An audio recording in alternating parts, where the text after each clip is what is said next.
Hi, my name is Arroyo, and I'm from Cal State Long Beach. And today I'm going to be talking about protecting sensitive data in public services, tackling data silos, and enhancing security. So, problem: government departments are increasingly targeted by cyber criminals. Vulnerabilities in public sector systems make them a prime target. This is because the sensitive data that a lot of public sectors have. Uh, the lack of coordinated security measures raises the risk of data breaches. Such data breaches can compromise sensitive information and disrupt essential services. So the thing between the public sector and the private sector is that the public sector tends to be under-resourced in a lot of security. So you kind of see a lot of different techniques in both departments. So sorry, in both sectors.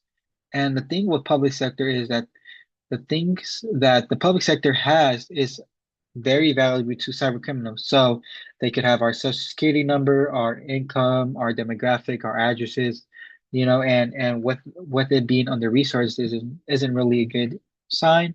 You don't want to wake up to a data breach in the public sector and suddenly have a bunch of data in your under your name with your social security number.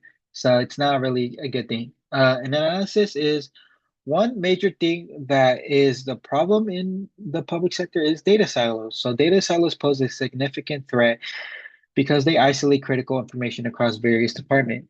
So cyber criminals can exploit these disconnected systems, taking advantage of the gaps to access sensitive information. Additionally, the lack of integrated security measures across silos increase the risk of breaches.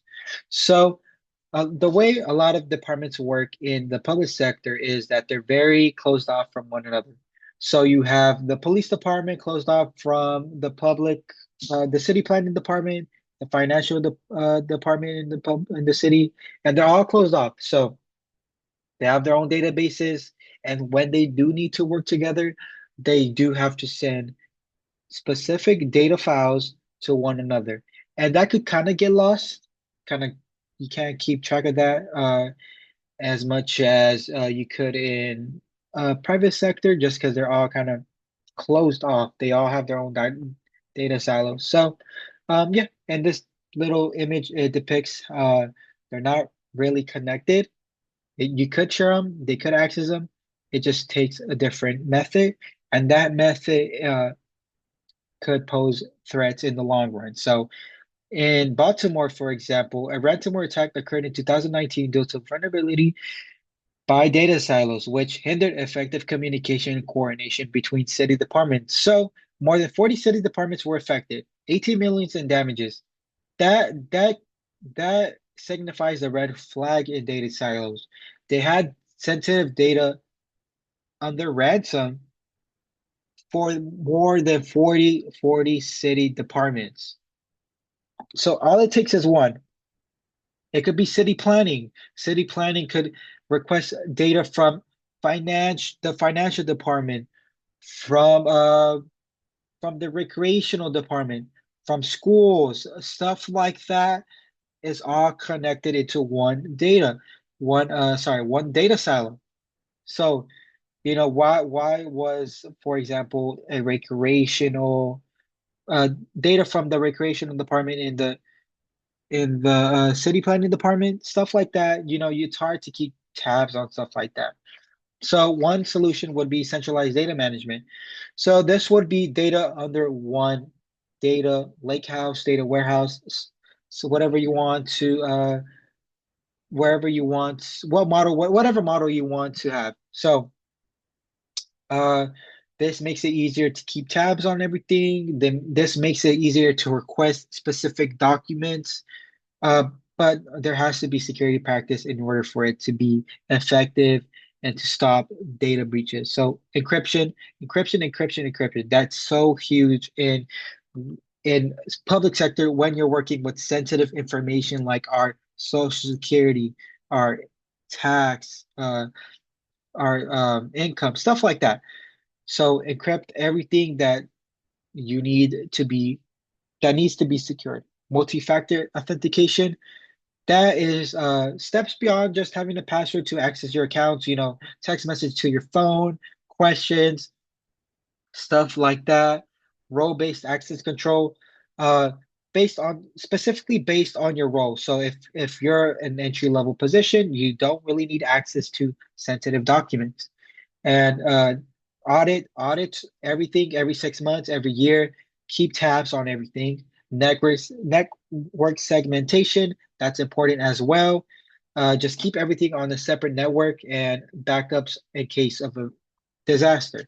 The zero trust model is something I wouldn't recommend to smaller cities just because there isn't really enough resources for that. So this could work really well with statewide security. So security practice for the zero trust model. Uh, Least privilege access. Everybody gets the baseline. Because this model ensures that everybody is not trusted uh, in that department, in that city, nobody could have more uh, access to specific data than someone who's down here unless you go through the policies. Uh, Multi-factor authentication, we talked about that in proposed solutions, goes beyond the password as well as micro-segmentation. So just divide everything into isolated networks. So if in case of a cyber attack, the attacker can move laterally, so they can't jump from one network. Uh, like if it's all connected into one network, they can't go police department, city planning, so on and so forth. Continuous monitoring, just like auditing, monitor everybody's network behavior, make sure they're accessing the things they need to be accessing. Encryption, same thing, encrypt, and identity verification.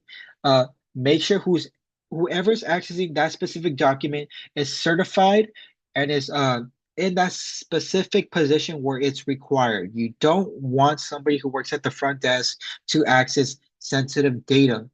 Uh, this right here in the bottom is going to be the model for the zero trust.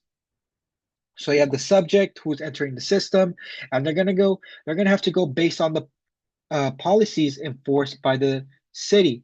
So why are you accessing this data? Who are you? What do you need for it? And then if all of it is met, you could go in. That is all for my presentation. Thank you for listening. Have a good one.